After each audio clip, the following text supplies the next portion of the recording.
Hello, my friends. This is Rosie the Quilter, and I'm coming to you again with a new video showing how to do some techniques of machine quilting. Well, today I wanted to talk to you about how you deal with making a quilting design in a hard to quilt space. In this case, I'm doing my Lone Star quilt, and it's the triangular space between the two tips of the uh, of the star. And you might say, well, how am I going to do something like that? Well, usually I come up with a stencil, and this particular stencil is about 9 inches for a 9-inch space, square space. As you can see, it's kind of square. But in this instance, I would use this for only a portion of the stencil. In this case, I can use this stencil for just this area. And as you can see, it just about fits really well in that space. And I've marked it, as you can see. I've used my friction pens. Here it goes. My friction pens. And it comes in various colors. The nice thing about these is that with a hot iron, no steam, the lines will be erased. So you can mark this without feeling any two ways that the lines won't go away. They do go away.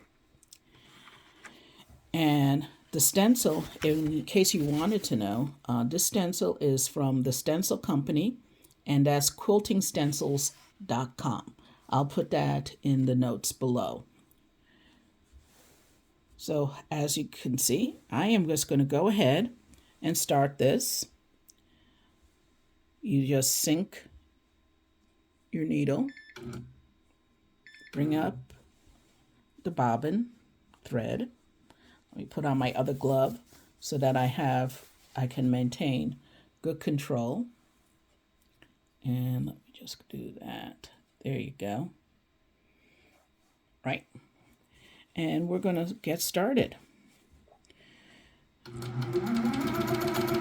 The secret about doing good machine quilting using a stencil is to always maintain a good speed that you can control the movement of your quilt.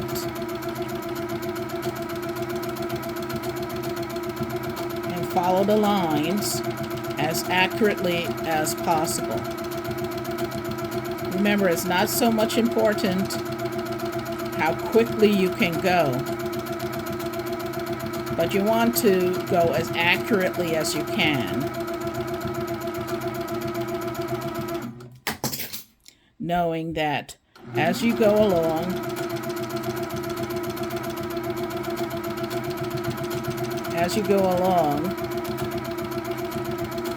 you're keeping right to the line as best you can, and knowing that honestly, even if you miss a portion of the line here and there, when you apply your heat, those lines will be erased, and all that will show are your lovely little stitches in the pattern that you've set. So at this point, when you're done, take a couple little stitches to lock it in, pull it to loosen top thread, and then sink down to bring up the bobbin thread, and then you're going to cut that bobbin thread, and then it's over. So I will show you later what it all looks like when when the lines have been erased, and you can see the pattern of your stitches, and that's the important thing. So thank you for your attention, and have a great sewing day. Bye.